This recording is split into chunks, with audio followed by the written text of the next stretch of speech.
Here we are back with beginning beekeeping in Texas. Looks like unfortunately the hive I caught yesterday, or the swarm I caught yesterday, absconded, which means they left. I've never had that happen, but I guess I should have locked that top one for a little while.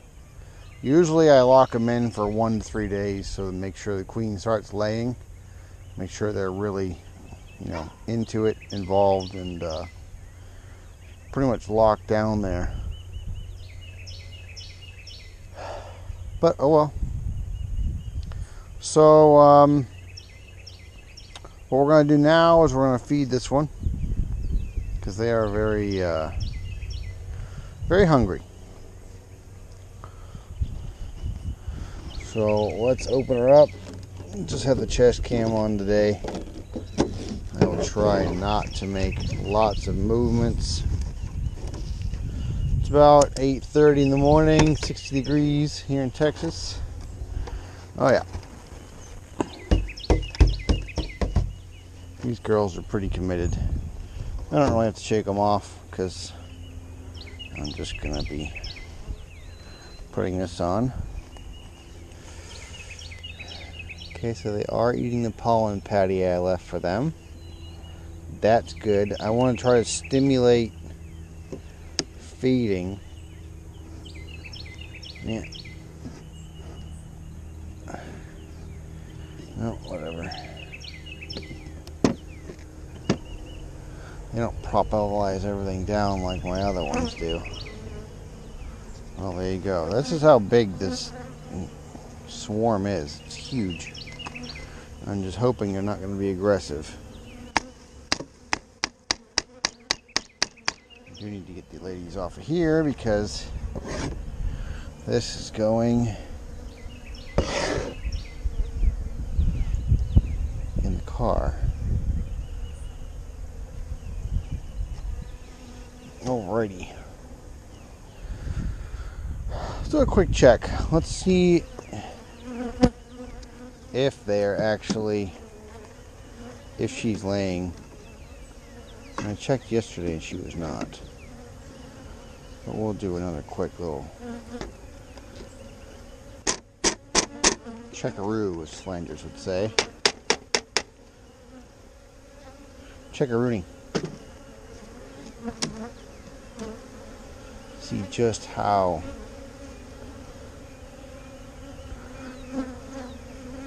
hard up for resources these girls are.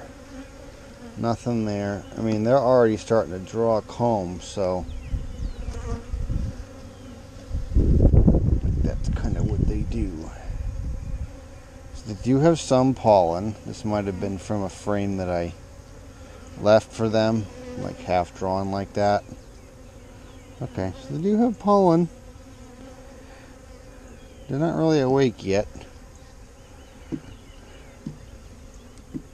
It's okay. Maybe the sun in the hive here will wake them up.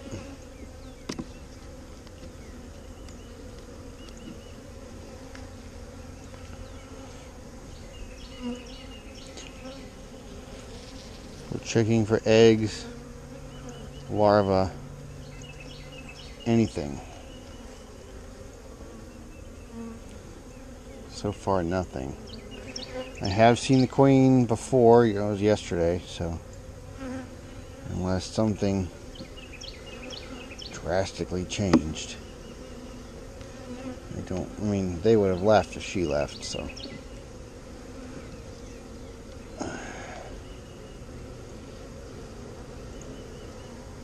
She's probably on this one.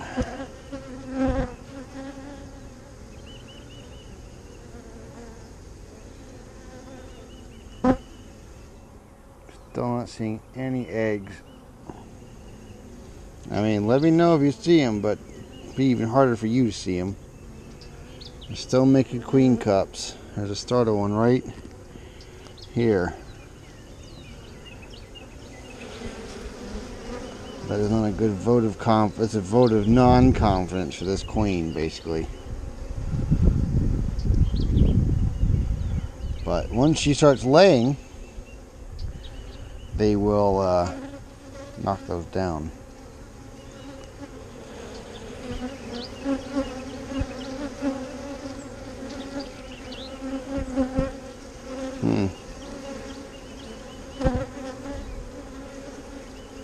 Still not seeing anything. Oh, sorry, little girl. Didn't mean to squish you.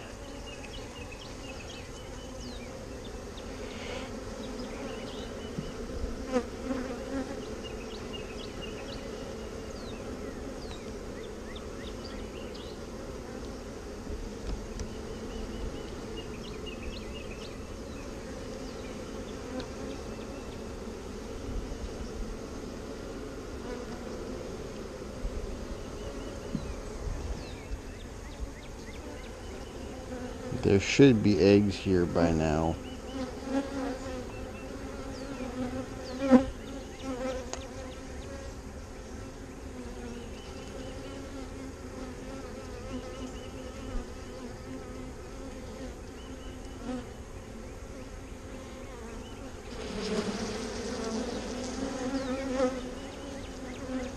I'm seeing nothing. Nothing.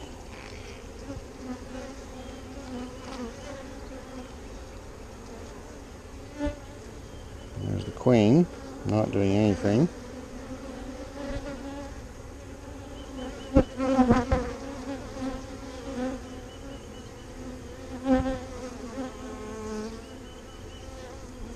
Trying to escape the sun.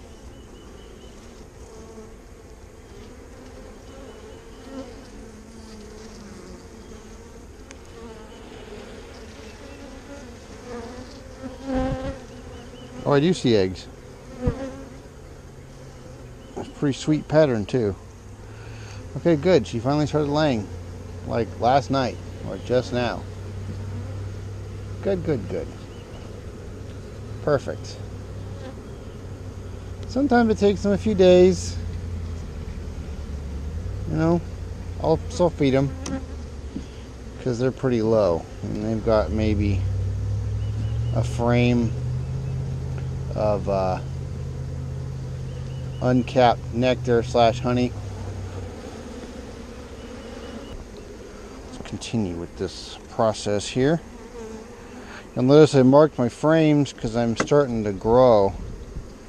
I don't want people taking my stuff.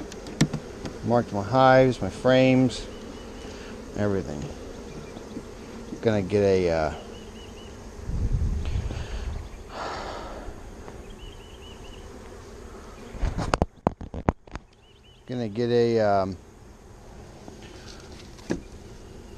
branding iron eventually, but it's a little down the road. This thing is like 200 bucks.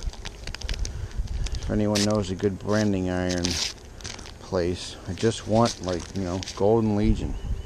That's it. I talked to one place and they're like, oh, well, that'll be $200.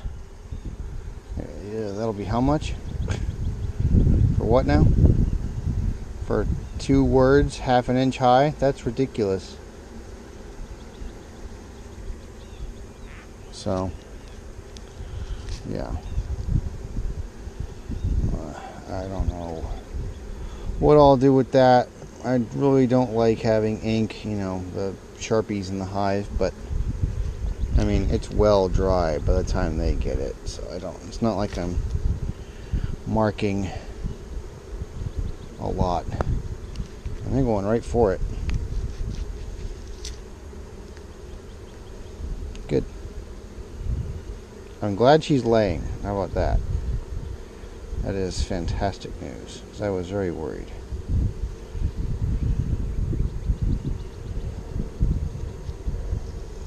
So far, they're a very gentle hive, and I appreciate that. So what this is a pollen patty, they call it. If you're a little new to beekeeping. So it's mostly sugar. That's what you see kind of glistening. And that's what gets them really attracted to it. I cannot find a comfortable position to do this. Just put this over here.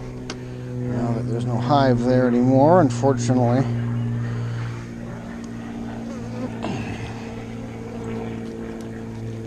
So they make two kinds. They make winter patties, which are mostly sugar and almost no protein. And what that does is it does not stimulate brood growth, because you don't want brood getting hatched in the winter, because that will cause your colony to eat a ton of honey to support that brood and keep them warm, because they have to keep them at 98 degrees at all times, or else they will die from being chilled. And you get chilled brood, and then they have to empty the cells, haul them outside, and if it's too cold, that bee hauling them outside is probably not going to make it back, because they need to have a steady temperature in order to function. They can vibrate their wing muscles to warm themselves up, but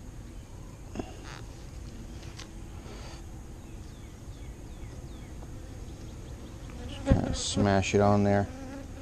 I used to do whole patties, but I would come back and there would be mostly hive beetles in this, so I just do little strips like this.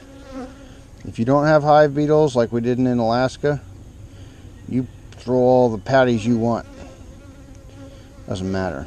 I mean, it might mold if it gets too warm and they don't use it, but they don't really care about mold that much. They'll just clean it up and clean it out.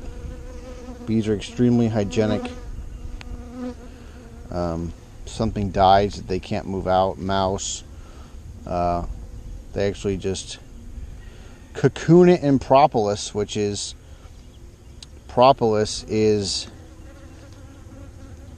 like tree sap, and then they kind of mash it up with some special enzymes and it becomes glue, basically bee glue. So I'm kind of wondering if these girls robbed those girls out and they just left, because there's a ton of like cappings on the ground. But luckily they didn't have a ton of stores. These girls did. So actually no, the other ones did behind me. So if they'd gotten robbed out, I would have lost a couple frames of honey for no reason, wouldn't have a hive, and that wouldn't be very good. I'm going to try to give them as much as I can. They're probably not going to eat it all, but this is a rather large hive already. See, they're just... My other hive would already be trying to kill me. My really pissy hive, which I will check today. Alright, well, this is just going to continue like this. You've seen me put the B-Max feeders on. I really like those. It's styrofoam, lightweight, almost no drownings if you do it properly. You just don't put a hive lid or a top cover on. And when you don't put the top cover on, there's no way for them to get in. I mean, you can put the top cover over that's what I do. I put the feeder on the top cover with no notch. If there's a notch, you got to seal it. And then, yeah. Or turn the top cover upside down so the lid seals it. Alright, well, thanks for watching. Like and subscribe.